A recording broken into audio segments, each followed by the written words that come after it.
तो last class में गति के बारे में और एरिस्टोटल के कंसेप्ट के बारे में पढ़ रहे थे। तो गति जैसे हम जानते हैं कि सारी जो वस्तु है जिसमें जान होता है उसमें गति होती है। यानी कि जीव वस्तुओं में गति होती है। जो वस्तु निर्जीव होती है क्या उसमें भी गति होती है? हाँ, मूव करती है।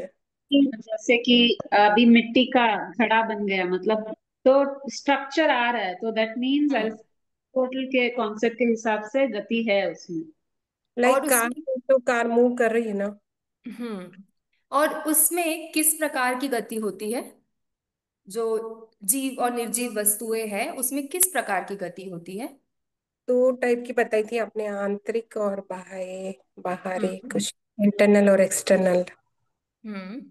अच्छा, और उसको और एलोबरेट करेंगे इंटरनल और एक्सटर्नल को, तो उसको बोल सकते हैं कि उसमें क्रिएशन होता है, डिस्ट्रक्शन होता है, और और क्या होता है? परसिवरेंस। ये तीन चीजें उसमें हमें दिखने को मिलेंगी।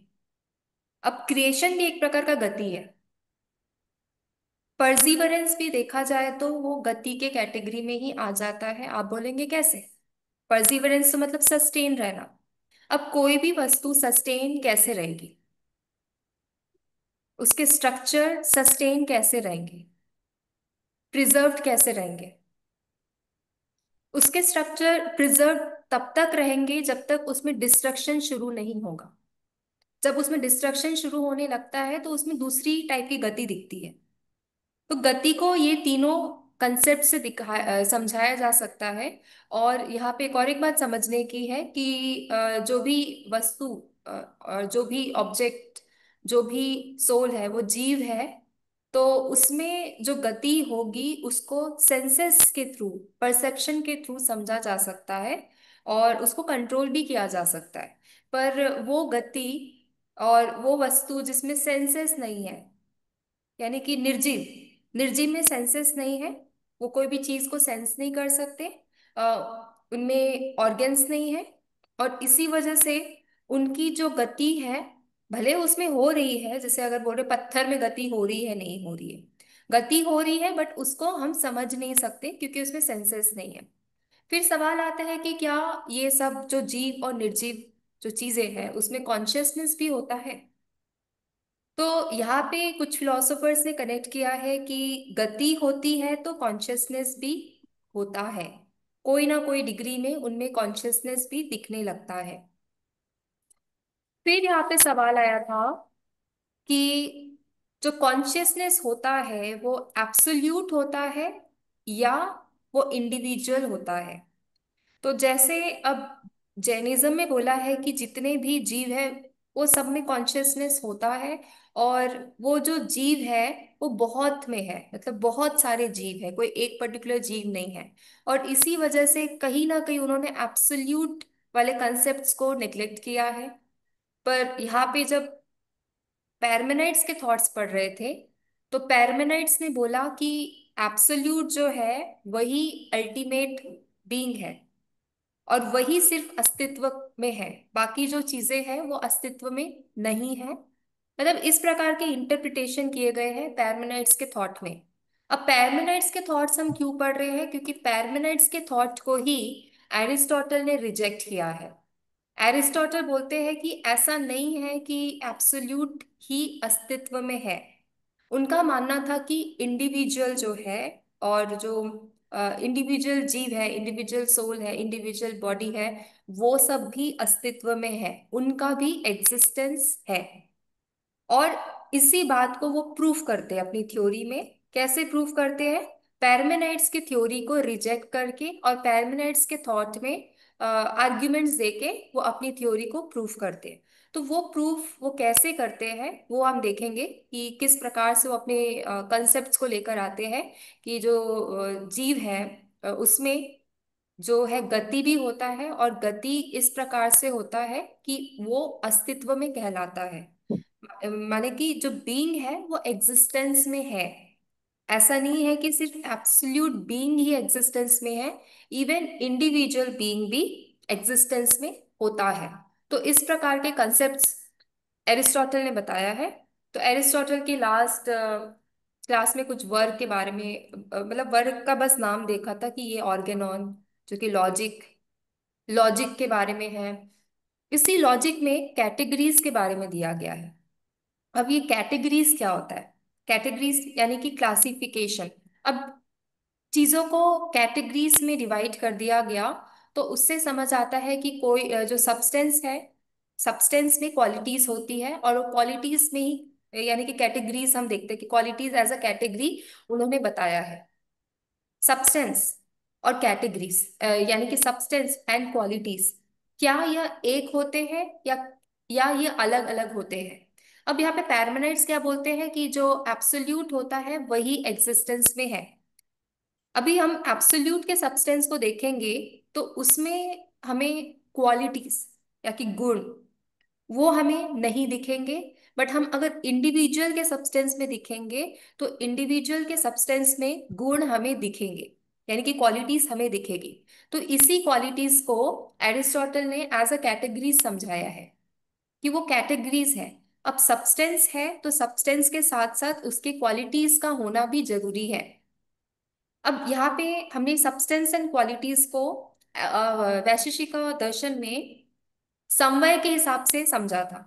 समवाय यानी जो दो उसमें जो सब्सटेंस और उसका जो कैटेगरीज है जिसको सबस्ट्रेट बोलते हैं, वो दोनों एक साथ अस्तित्व में रहते हैं। एक का अस्तित्व खत्म होता है तो दूसरे का भी अस्तित्व खत्म होता है।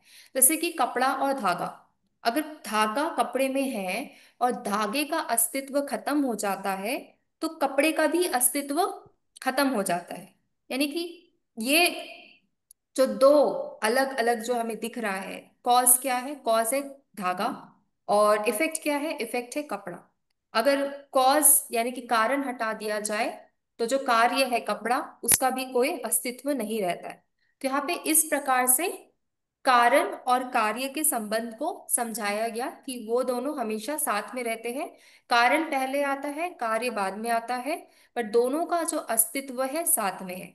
यानी कि अगर हम धागे के अस्तित्व को मान रहे हैं तो हमें कपड़े के अस्तित्व को, जो कि न्यू क्रिएशन है, उसको भी मानना पड़ेगा। अब ये न्यू क्रिएशन को हम ये नहीं बोल सकते कि ये एग्जिस्ट नहीं करते। बट यहाँ पैरमेनाइट्स क्या बोल रहे हैं? पैरमेनाइट्स बोल रहे हैं कि अगर सब्सटेंस है, फॉर एग्जाम्पल अगर धागा है और धागा सच है, अस्तित्व में है, तो धागा से आया हुआ वस्तु, ठीक है, धागा से आया हुआ वस्तु यानी कि कपड़ा, कपड़ा का अस्तित्व हम नहीं बोल सकते। और इसी थॉट्स को एरिस्टोटल चैलेंज करते हैं। एरिस्टोटल बोलते हैं कि ऐसा नहीं हो सकता कि अगर कोई सब्सटेंस है और उसमें कोई कैटेगरीज है, जैसे कि कपड़ा है, कपड़े धागा है, धागे का कपड़ा है, तो हम की अस्तित्व को नकार नहीं सकते। ठीक है, तो जो परमानेंट्स के एब्सोल्यूट नेचर है उसको यहाँ पे उस आर्ग्यूमेंट्स को एरिस्टोटल ने उसका खंडन किया है। तो परमानेंट्स के आर्ग्यूमेंट्स क्या है? सबसे पहले जो ये बोलते हैं वो यही बोलते हैं कि बीइंग एग्जिस्ट करते हैं, बीइंग एग्जिस्ट करते हैं, यानी कि वो चीजें जिसे हम देख सकते हैं, जिसे हम समझ सकते हैं, जिसे हम सेंसेस के थ्रू जान सकते हैं, वही एग्जिस्ट करते हैं। आसपास की चीजें एग्जिस्ट करती है क्योंकि उसको हम सेंसेस के थ्रू समझ सकते हैं, अपने थॉट्स एंड परसेप्शन के थ्रू जान सकते हैं। तो इस प्रकार के चीजें एग्जिस्ट करती है। अब जैनिज्म में भी देखा जाए तो जैनिज्म क्या बोलते हैं कि वो चीजें, वो जीवा एग्जिस्ट करती है जिसमें एक्सटेंडेड फॉर्म होता है, जिसमें जिसको आप एक्सटेंड कर सकते हो और जो अस्तित्व में है। एक्सटेंड कर सकते हो इन द सेंस कि उसको आप कहीं ना कहीं से कंबाइन कर सकते हो। कंबाइन कैसे करते हैं? जैसे कपड़े का, धागे का कपड़ा बन गया, धागे को आपने कंबाइन किया तो वो कपड़े बन गए। तो ये चीजें अस्तित्व में है, इसका अस्तित्व है। तो यहाँ पे पहला पॉइंट से तो आप आर्ग्यू कर, मतलब आप इसको एक्सेप्ट कर लोगे कि हाँ, जो बीइंग है वो तो एक्सिस्ट करते हैं। बट यहाँ पे इनका जो पहला आर्ग्यूमेंट है वो बोल रहा है कि non being can not exist. यानी कि जो हमें चीजें दिख नहीं रही है, हम जिसको परसीव नहीं कर पा रहे हैं, जिससे जो हमारे सेंसेस नहीं देख पा रहे हैं, वो एग्जिस्ट नहीं करती। अब यहाँ पे क्वेश्चन मार्क आता है, क्योंकि अगर देखा जाए एक बीज, बीज में पेड़ नहीं होता, बट बीज को आप मिट्टी में डालते हो, मिट्टी में पानी डालते हो, उसमें सूर्य की किरण पड़ती है, तो कुछ टाइम बाद मिट्टी पेड़ में बन जाता है। तो यहाँ पे अगर हम बोलेंगे कि non being can not exist, तो जो बीज में पहले से नहीं था, यानी कि पेड़ उसमें पहले से नहीं था, वो नॉन बीइंग था, तो नॉन बीइंग अस्तित्व में कैसे आ गया? तो नॉन बीइंग अस्तित्व में कैसे आ गया? और इसी वजह से यहाँ पे जो पॉइंट है कि non being can not exist, इसमें क्वेश्चन मार्क है, क्योंकि कुछ चीजें अभी हमें दिखाई दे रही है, बट इन फ्यूचर कुछ और चीज हमें दिखाई देगी, जिसको हम एंटीसीडेंट बोलते हैं। एंटीसीडेंट यानी जो पहले से जो है और अभी वो हमें नहीं दिख रही है, बट इन फ्यूचर हमें वो दिखाई देंगी, वो बदलाव हमें दिखाई देगा, वो सारी कैटेगरीज एंड क्लासिफिकेशन हमें दिखाई देंगे। तो अगर वो अभी नहीं है, तो बाद में कैसे दिखाई दे सकती है? तो इसी वजह से जो पहला आर्ग्यूमेंट पैरमेनाइट्स ने दिया है कि non being can not exist, इसमें लगता है क्वेश्चन मार्क, क्योंकि non being also can exist, not in this particular time, but may be future में वो एग्जिस्ट कर सकते हैं। अभी प्रेजेंट में एग्जिस्ट, जैसे कि वो वैशेषिका में एक एग्जाम्पल दिया था, मिट्टी के घड़ा। मिट्टी का घड़ा बनने से पहले, ठीक है, बनने से पहले वो अस्तित्व में नहीं था। फिर किसी कलाकार के दिमाग में आया कि मिट्टी का घड़ा बनाना है, और उसने बनाया, फिर मिट्टी का घड़ा आ गया। फिर मिट्टी का घड़ा अगर तोड़ दिया गया, फिर उसका अस्तित्व चला गया। यानी कि एक ही वस्तु पास्ट में नहीं था, प्रेजेंट में है, फ्यूचर में फिर नहीं था। ये कैसे हो सकता है? Non be can not exist, आप कैसे बोल सकते हो? एक ही वस्तु की बात कर रहे हो, बट समय के हिसाब से आपने बोल दिया कि इस समय वो एग्जिस्ट नहीं करता, इस समय वो एग्जिस्ट करता है, इस समय वो एग्जिस्ट नहीं करता। ये वही बात होगी अगर आज क्लासरूम में कुछ स्टूडेंट्स नहीं आए हुए हैं, ठीक है, कल वो आएंगे, तो मैं उनके बारे में बोल दूंगी कि ये एग्जिस्ट ही नहीं करते, तो ये तो गलत हो गया। क्योंकि नॉन बीइंग ऐसा ऐसा बोलेंगे कि आज वो एग्जिस्ट नहीं कर रहे, तो मे बी फ्यूचर में वो एग्जिस्ट करते हैं या कर सकते हैं, क्योंकि उसका कारण है, यानी कि उसका कॉज है, और इसलिए उनका इफेक्ट दिखना भी मतलब कंपलसरी हो जाता है, या तो वो पॉसिबिलिटी हो जाती है कि उसका इफेक्ट भी हमें दिखेगा। और दूसरा आर्ग्यूमेंट क्या दिया है कि जो जनरेशन यानी कि उत्पत्ति है, वो only possible if there is non be. अब यहां भी क्वेश्चन मार्क लग जाता है, क्योंकि ये बात तो सही है, जैसे कि मैंने आपको बताया कि बीज जो नॉन बीइंग है, उसमें जो नॉन बीइंग है, उसी से आपने देखा कि उत्पत्ति हो रही है। तो ये बात तो आपको सही लगेगी कि generation is only possible if there is non being. But अगर इसको थोड़ा सा ट्विस्ट करके देखा जाए, तो क्या ऐसा है कि सिर्फ नॉन बीइंग के होने से ही जनरेशन पॉसिबल है? यानी कि अगर कोई मैटर है, पदार्थ है, ठीक है, कोई कोई भी पदार्थ ले लो, कोई भी बीजा ले लो, उसमें भी जान नहीं आई है, वो ऐसी एक नॉर्मल सा सूखा बीज है, आज वो नॉन बीइंग है, पर अगर उसको मैं मिट्टी के साथ उसका कॉम्बिनेशन करती हूँ, यानी कि बीइंग के साथ कॉम्बिनेशन करती हूँ, तो वहां पे उत्पत्ति हमें दिखने लगती है। तो जो सेकंड आर्ग्यूमेंट है कि generation is only possible if there is non being, ये भी कहीं ना कहीं चैलेंजिंग लगता है, कॉन्ट्रडिक्टरी लगता है, ठीक है। और इसने इन्होंने फिर थर्ड पॉइंट बोला है, क्योंकि नॉन बीइंग ही एग्जिस्ट नहीं करते, इसलिए जनरेशन इज नॉट पॉसिबल। अब इनके इसी आर्ग्यूमेंट को हम और क्लैरिटी के साथ बोलेंगे, तो ये बोलते हैं कि change is only possible if generation is possible, यानी उत्पत्ति होगी तभी तो उत्पत्ति में बदलाव होगा, और बदलाव से प्रलय आएगा। अब ये बोलते हैं कि बदलाव ही इम्पॉसिबल है, क्योंकि जब उत्पत्ति ही नहीं हो रही, तो बदलाव क्या आएगा? बदलाव ही नहीं हो रहा है, तो प्रलय क्या आएगा? तो यहाँ पे इन्होंने चेंज को ही टोटली नेग्लेक्ट कर दिया, बोला कि बदलाव जो है, वो बदलाव होता ही नहीं है। और यही पैरमेनाइट्स का आर्ग्यूमेंट है अब इस आर्ग्यूमेंट में जो एरिस्टोटल है वो सबसे पहले वाले पॉइंट, यानी कि non being can not exist, इसके बारे में अपने थॉट्स रखते हैं। इसके बारे में वो प्रूफ देते हैं, इसके बारे में वो आर्ग्यूमेंट्स करते हैं। और क्योंकि अगर वो पहले पॉइंट्स को ही बता दे सही सही कि non being can not exist, ऐसा हो ही नहीं सकता, तो वो पूरे आर्ग्यूमेंट्स को यहाँ पे इसका खंडन कर सकते हैं और प्रूफ कर सकते हैं कि जो जनरेशन है यानी कि उत्पत्ति है वो पॉसिबल है। तो जो एरिस्टोटल का मेन कंसेप्ट है वो यही है कि उत्पत्ति कैसे होती है।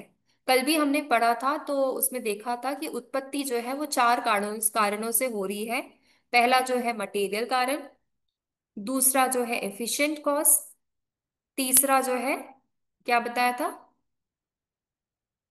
आकार होना चाहिए formal cause, and then final cause यानी कि पर्पस। ये चार प्रकार के कारण से उत्पत्ति पॉसिबल है। तो जो पैरमेनाइट्स ने बोला है कि उत्पत्ति पॉसिबल नहीं है क्योंकि नॉन बीइंग एग्जिस्ट नहीं कर सकता, नॉन बीइंग से ही हम देख सकते हैं कि जनरेशन होता है, और क्योंकि नॉन बीइंग नहीं होता तो जनरेशन यानी कि उत्पत्ति नहीं होता। तो ये आर्ग्यूमेंट बड़ा कॉम्प्लेक्स लग रहा होगा, बट इसको काफी सिंपल तरीके से एरिस्टोटल ने अपने वर्क में इसके बारे में बताया है। और वो ये प्रूफ करने में सक्सेसफुल हो जाते हैं कि उत्पत्ति पॉसिबल है और उत्पत्ति का कारण नॉन बीइंग ही होता है। ये पॉइंट को वो प्रूफ करते हैं। तो यहाँ पे कुछ जस्टिफिकेशन दिए प्रीमाइस का, तो जो कि मैंने आपको बताया है। आगे बढ़ते हैं। एरिस्टोटल बोलते हैं कि पैरमेनाइट्स ने जो आर्ग्यूमेंट बताए हैं वो साउंड नहीं है। वो बोलते हैं कि जो पॉइंट नंबर 4 है कि चेंज पॉसिबल नहीं है, ये तो फॉल्स है क्योंकि हम सब जगह चेंज देखते हैं। अब चेंज किस प्रकार का होता है उसके बारे में भी उन्होंने बताया है। चेंज को समझने के लिए पहले तो उत्पत्ति को समझना पड़ेगा और उसके अलावा क्वालिटेटिव चेंजेस, जिस चेंजेस को हम प्रेडिकेट कर सकते हैं या प्रेडिक्ट कर सकते हैं, जो सब्जेक्ट में दिखता है एज अ प्रेडिकेट। ठीक है। अभी जैसे कोई इंसान को देख लो, वो एक इंसान है, उसका नाम है, उसका रूप है, बट वो इंसान को क्या होता है, वक्त आते वो बदलते रहता है। अब उसमें क्या बदलता है, उसके प्रेडिकेट्स बदलते हैं, यानी कि उसके गुण बदलते हैं। तो ये इन्होंने क्वालिटेटिव चेंजेस बताए हैं। क्वालिटी चेंजेस होता है, जैसे अभी एप्पल था हरा, अभी हरा एप्पल वक्त के साथ हो जाता है लाल। तो इसमें बदल क्या रहा है, क्या एप्पल का आकार बदल रहा है, यानी कि क्या एप्पल का आकार यानी साइज बदल रहा है। हाँ, size is one of the quality, तो साइज बदल रहा है। दूसरा, एप्पल का क्या गुण बदल रहा है। हाँ, गुण भी एक क्वालिटी होता है, तो गुण भी बदल रहा है। अब क्या एप्पल एज अ स्ट्रक्चर, क्या एप्पल मैंगो हो जा रहा है, उसका क्या स्ट्रक्चर बदल रहा है, यानी कि उसका क्या आप जो बोल रहे हो फॉर्मल कॉज, फॉर्मल कॉज बदल रहा है। नहीं, फॉर्मल कॉज उसका नहीं बदल रहा है, एप्पल जो है वो एप्पल ही रहेगा, सिर्फ उसमें कुछ गुण बदल रहे हैं। तो इसी बात को वो बताते हैं एरिस्टोटल कि कुछ चीजें ऐसी होती है ऑब्जेक्ट में जो कि बदलती रहती है, और कुछ चीजें ऐसी होती है जो कभी नहीं बदलती। तो इसी चीज को उन्होंने दो बताया है, एक एसेंस और दूसरा एक्सीडेंटल क्वालिटी। एसेंशियल जो क्वालिटी होता है वो कभी नहीं बदलता। अब क्योंकि एक्सीडेंटल क्वालिटी बदलते रहता है, तो इसीलिए जो भी बीइंग देख रहे हो उसमें चेंजेस आएंगे। और इवन नॉन बीइंग से भी बीइंग में परिवर्तन इसलिए होता है क्योंकि एक्सीडेंटल क्वालिटी जो है वो बदलती है, पर जो एसेंशियल क्वालिटीज है वो सेम रहती है। तो जो पैरमेनाइट्स का कहना था कि जो चीजें हैं वो बदलती नहीं है, वो गलत है। क्योंकि यहाँ पे एरिस्टोटल प्रूफ करते हैं कि जो जो एक्सीडेंटल क्वालिटीज है वो वो बदलती रहती है। तो इस बात को प्रूफ करते हैं। और अस्तित्व हमारा होता है, और अस्तित्व में हम क्वेश्चन मार्क नहीं कर सकते, इस बात को वो प्रूफ कर सकते हैं। तो यहाँ पे देखते हैं कुछ इन्होंने आर्ग्यूमेंट्स दिए हैं। जो मैंने बोला कि एग्जिस्टेंस एंड प्रेडिकेटिव, इसको उन्होंने समझाया है। कैसे समझाया है, जब कोई चीज की उत्पत्ति होती है तो उसका अस्तित्व आता है। जब उसका अस्तित्व आता है तो उसको हम बोल सकते हैं कि वो है। सिंपल है। जब किसी की उत्पत्ति होती है तो उत्पत्ति के बाद उसका अस्तित्व होता है, अस्तित्व होता है तो हम बोल सकते हैं कि वो चीज है। जैसे कि घड़ा है, घड़े की उत्पत्ति किया पॉटर ने, उत्पत्ति के बाद हम बोलेंगे कि हाँ वो है, घड़ा है, ये हम बोलेंगे। कल फिर से आएंगे हम, घड़ा टूट जाता है और घड़ा हमें नहीं दिखता है, मतलब घड़ा का अस्तित्व नहीं रहता है, तो हम बोलेंगे घड़ा नहीं है। तो यहाँ पे कुछ चीजें हैं जो चेंज होती हैं, जो जिसको बोलते हैं हम क्वालिटेटिव चेंजेस, जिसमें वो प्रॉपर्टी आता है उसमें कुछ और कुछ उसमें लूज होता है। कुछ चीजें आती हैं, अगर उसमें हम घड़े में कलर चढ़ा रहे हैं तो क्वालिटी उसमें आ जाएगी, और घड़े का जो तथ्य है और उसके जो चीजें हैं अगर उसको तोड़ दिया जाए तो वो क्वालिटी चली जाएगी। तो इस प्रकार से उन्होंने डिफरेंस बताया है सब्सटेंस एंड उसके अंदर की क्वालिटी में। और उन्होंने नॉन बीइंग के बारे में बताया है। नॉन बीइंग को भी हम दो चीजों से समझ सकते हैं। पहला, कि उसका उसको एग्जिस्टेंशियल सेंस में समझ सकते हैं कि वो है या नहीं है, अगर वो नहीं है तो नॉन बीइंग है। और प्रेडिकेटिव बेसिस में समझ सकते हैं कि अगर उसमें कुछ गुण क्वालिटी कुछ चेंजेस नहीं दिख रहा है तो भी वो नहीं है।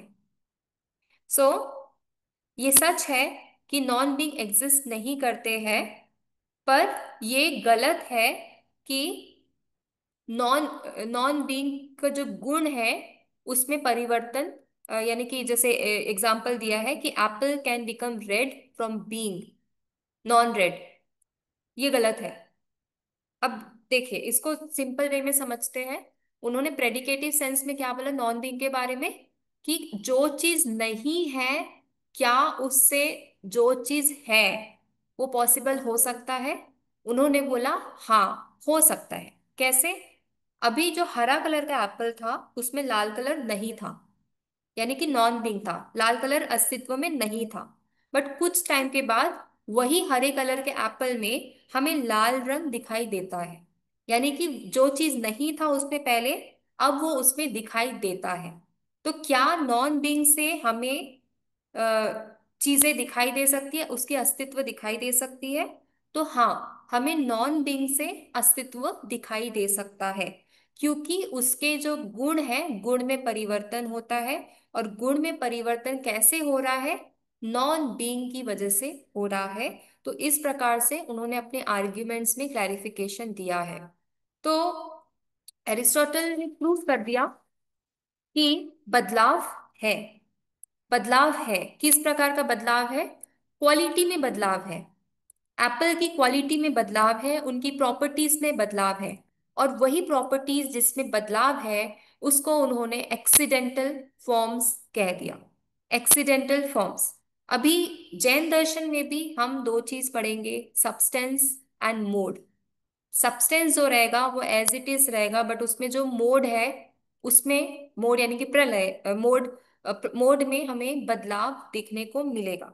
तो वही मोड को जिसमें बदलाव दिखता है उसको एक्सीडेंटल बोलते हैं। और जो एक्सीडेंटल फॉर्म होता है उसमें प्रॉपर्टी या तो आएगी या तो प्रॉपर्टी चले जाएगी।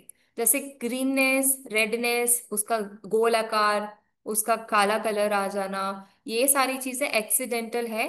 और ये एक्सीडेंटल चीजें कैसे आ रही है? जो चीज पहले नहीं थी वहां से आ रही है। ठीक है। तो यहाँ पे फिर से एक बार आर्ग्यूमेंट्स देख लेते हैं।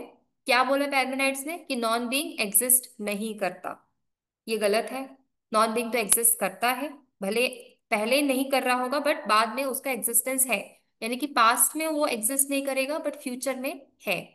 और दूसरा आर्ग्यूमेंट, जनरेशन, उत्पत्ति is only possible if there is non being.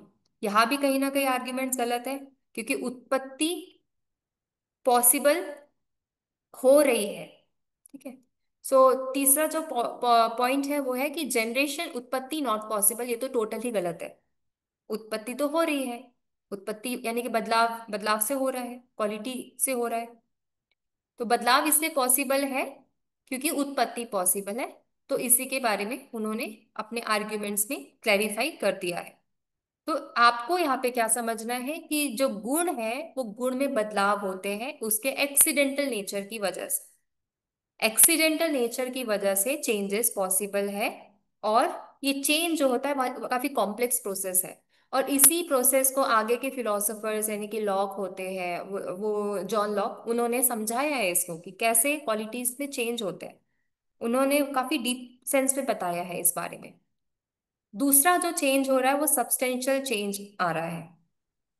Ma'am ये एक्सीडेंटल का भी यहाँ पर हिंदी में क्या वर्ड मतलब यूज रहेगा, मीनिंग? हिंदी में मीनिंग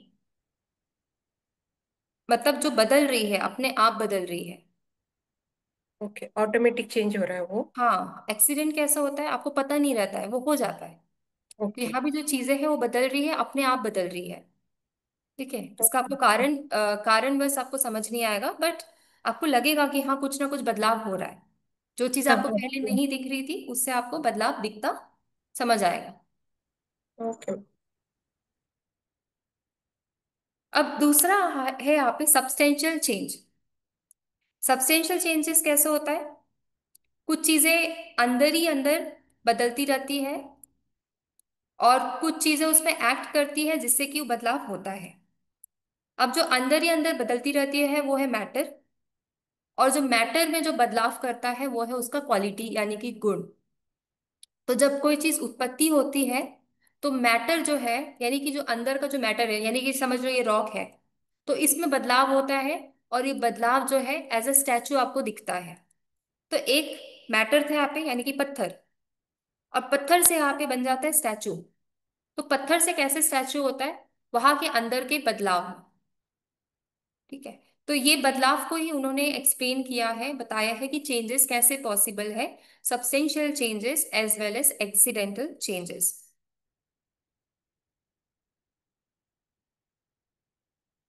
और जो सब्सटेंशियल फॉर्म है वो उत्पत्ति के दौरान उत्पत्ति के दौरान मैटर में होता है। और क्योंकि मैटर में वो चेंजेस आता है, कोई भी धातु है उसमें चेंजेस आता है, इसीलिए हमें वो चीज अब कुछ टाइम बाद कुछ अलग दिखने लगती है। ठीक है, बट यहाँ पे ये भी जानना है कि जो कोई भी थिंग है उसमें वो सब्सटेंशियल फॉर्म नहीं बदलेगा। जैसे अगर ये स्टैचू है, ये ब्रॉन्ज का स्टैचू है, ठीक है, इसको पत्थर से बनाया गया, बट इसमें जो ब्रॉन्ज की नेचर है, जो सब्सटेंस है, ब्रॉन्ज का जो सब्सटेंस है वो इसमें नहीं बदलेगा। ठीक है, तो एरिस्टोटल ने क्या समझा है कि दो चीजें होती है, एक सब्सटेंशियल एक एक्सीडेंटल। अब इसका देखिए कलर बदल गया है, तो कलर हो गया इसका एक्सीडेंटल। यहाँ पे डिफरेंट कलर था बट अल्टीमेट प्रोडक्ट में इसका डिफरेंट कलर है। तो कुछ चीजें बदल जाती है, कुछ चीजें नहीं बदलती। जो चीजें बदल जाती है उसको बोलेंगे क्वालिटेटिव, गुण वाली चीजें। और जो चीजें नहीं बदलती है उसको बोलेंगे सब्सटेंशियल।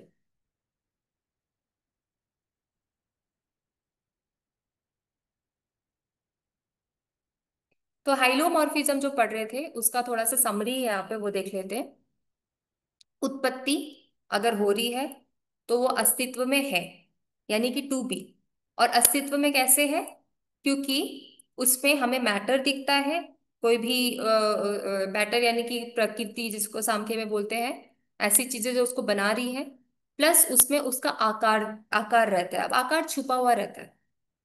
आकार कैसे निकाला जाता है? आकार निकालेगा एफिशिएंट कॉज के द्वारा। ठीक है?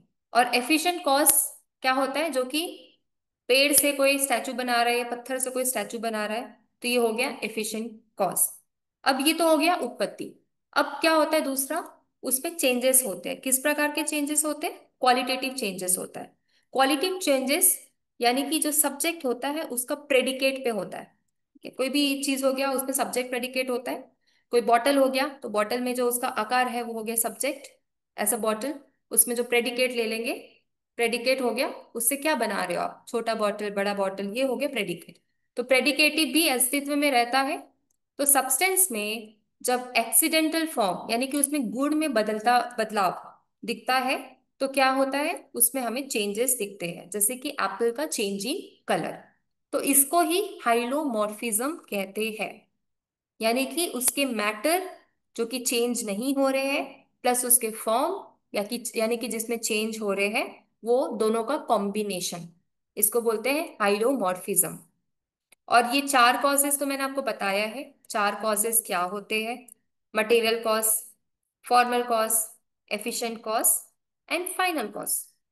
तो ये घर के एग्जांपल्स आप समझ सकते हैं। मटेरियल कॉस्ट क्या हो गया? ब्रिक्स। फॉर्मल कॉस्ट क्या हो गया? उसका प्लानिंग। एफिशिएंट कॉस्ट हो गया बिल्डर जो उसको बना रहा है। और फाइनल कॉस्ट क्या हो गया? घर जो बन के आपको दिख जाता है। ठीक है। तो ये चीजें आपको पढ़नी थी, ये चीज आपको समझनी थी एरिस्टोटल का। अभी हमारा समय नहीं है ना हमारे पास, दूसरी क्लास है ना आपकी। Yes ma'am. ठीक है, यहाँ तक कोई डाउट? हो गया, ये कंसेप्ट ऑलमोस्ट कंप्लीट हो गया, बट इसको अभी जैनिज्म से कंपेयर करना है। तो जैनिज्म का जो सब्सटेंस एंड मोड है, वो थ्योरी से काफी रिलेटेड है। तो उससे हमें सिर्फ कंपेयर करना है इसको, जो कि हम नेक्स्ट क्लास में यानी कि कल हम कर सकते हैं। ठीक है। तो और इसमें कोई डाउट बाकी वगैरह के कहीं? हिंदी नोट्स मिले जाएंगे मैम? हाँ, मतलब कल जो भेजा था वो हिंदी नोट्स थे, उसमें दिया हुआ हाँ, है। ये वही भी आपने जो notes। आप शेयर कर रहे हो ये हाँ। वाला भी है इसमें मैम? नहीं नहीं, इसका हिंदी नहीं है। वो जो बुक है वो हिंदी की है। हाँ वो ये तो। इसमें काफी मतलब ना पॉइंट्स में दिया था, तो एक्सप्लेनेशन के लिए काफी इजी है। ठीक है। तो इसलिए मैंने आपको ये शेयर किया। जो इंग्लिश वाले हैं उनका भी तो देखना पड़ेगा। हाँ मैम नहीं तो बिल्कुल। इंग्लिश वाले बोलेंगे कि मैम हमें तो कोई नोट्स ही नहीं दे रहे आप। Right right ma'am. ठीक है। तो जरूरी है मैम उनका भी सोचना आपको इक्वल